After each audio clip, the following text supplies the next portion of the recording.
যে আজকে আন্তর্জাতিক অপরাধ ট্রাইব্যুনালে প্রসিকিউশনের পক্ষ থেকে আমরা একটি প্রোডাকশন ওয়ারেন্টের আবেদন করেছিলাম।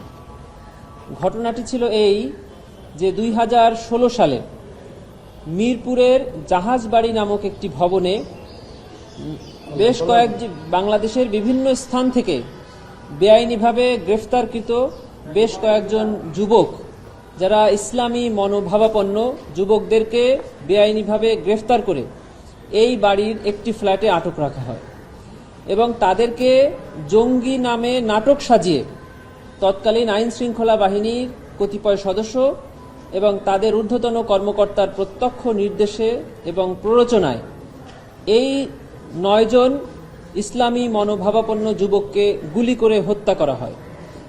এই অভিযোগে সাবেক আইজিপি একেএম শহীদুল হক, সাবেক ডিএমপি কমিশনার মোহাম্মদ আসাদুজ্জামান মিয়া এবং সাবেক অ্যাসিস্ট্যান্ট কমিশনার মিরপুর জসিমউদ্দিন মোল্লা, এই 3 জনকে মাননীয় ট্রাইব্যুনালে আমরা আবেদন করেছিলাম এই মামলায় গ্রেফতার দেখানোর জন্য। আমাদের আবেদনটি মাননীয় ট্রাইব্যুনাল মঞ্জুর করেছেন এবং আগামী 24/3/2025 তারিখ এই 3 জন আসামিকে ট্রাইব্যুনালে হাজিরের নির্দেশ দিয়েছেন। আর এই মামলার তদন্ত প্রতিবেদন দাখিলের জন্য আগামী 7/5/2025 তারিখে নির্ধারণ করেছে। এই ছিল আজকে ট্রাইব্যুনালের আসাদুজ্জামান মিয়া, সাবেক সহকারী কমিশনার, সাবেক উপসহকারী কমিশনার জসিমউদ্দিন মোল্লা। এই 3 জন আসামি বিভিন্ন মামলায় কারাগারে আটক আছে, তাদেরকে ট্রাইব্যুনালের এই মামলায় আগামী নির্ধারিত তারিখে হাজির করা হবে। হ্যাঁ, এই জঙ্গি নাটক সাজানো ইসলামী মনোভাবাপন্ন যুবকদেরকে জঙ্গি নাটক সাজিয়ে হত্যা করাকে ট্রাইব্যুনালের প্রসিকিউশন এবং তদন্তকারী সংস্থা মানবতা বিরোধী অপরাধের অভিযোগের সাথে সম্পৃক্ততা পেয়েছে।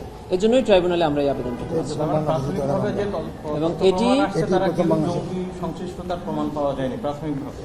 হ্যাঁ, প্রমাণ তো পাওয়াই যায়নি, বরং দেখা যাচ্ছে যে তাদেরকে দেশের বিভিন্ন স্থান থেকে বেআইনিভাবে আটক করে জঙ্গি ট্যাগ দিয়ে জঙ্গি নাটক সাজিয়ে তাদেরকে হত্যা করা হয়েছে। এটাই প্রথম বাংলাদেশের এই মামলা। ট্রাইব্যুনালে এই জঙ্গি নাটক সাজানোর এটাই প্রথম অভিযোগ। ঠিক আছে, হ্যাঁ মামলা করছে হ্যাঁ, ট্রাইব্যুনালে যখন আমরা আজকে আবেদনটি ফাইল করা হলো তখন এটি একটি মামলা হয়ে গেল। হ্যাঁ, একটা হচ্ছে আইজিপি, একটা আসাদুজ্জামান মিয়া, জসিমউদ্দিন মোল্লা।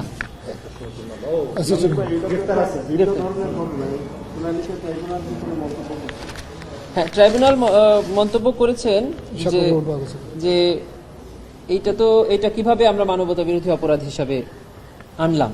আমরা জবাব দিয়েছি যে মানবতা বিরোধী অপরাধ হতে গেলে যে 2টি ইনগ্রেডিয়েন্টস লাগে, একটি হলো সিস্টেম্যাটিক্যালি এই ঘটনাটা ঘটতে হয়, আর আরেকটি হলো ওয়াইড স্প্রেডলি হতে হয়। এই দুটি ইনগ্রেডিয়েন্টসই এই ঘটনার সাথে কাভার করে, কারণ এটি এক ধরনের সিস্টেম ক্রাইম। বিভিন্ন ইসলামী মনোভাবাপন্ন ব্যক্তি, আমাদের ট্রাইব্যুনালের যে আইন সেখানে বলা আছে যে persecution on political or religious ground, এটি হলো ধর্মীয় কারণে এই যুবক ব্যক্তিদের উপরে নিপীড়ন চালানো হয়েছে। তাদের অপরাধ ছিল যে তারা তৎকালীন সরকারের বিরোধী মনোভাবাপন্ন ছিল এবং তারা ইসলামিক আইডিওলজি ফলো করত। এ কারণেই তাদের বিরুদ্ধে বিভিন্ন জায়গা থেকে গ্রেফতার করে নিয়ে এসে একটি জায়গায় আটক রেখে সবাইকে জানানো হতো যে তারা জঙ্গি। আসলে তারা কেউই জঙ্গি ছিল না, তাদেরকে এই জঙ্গি ঘটনা তো অনেকগুলো আছে। এটা তো একটা প্রথম একটা ঘটনা। এটাই হলো আমি অভিযোগ কি আরো আসছে?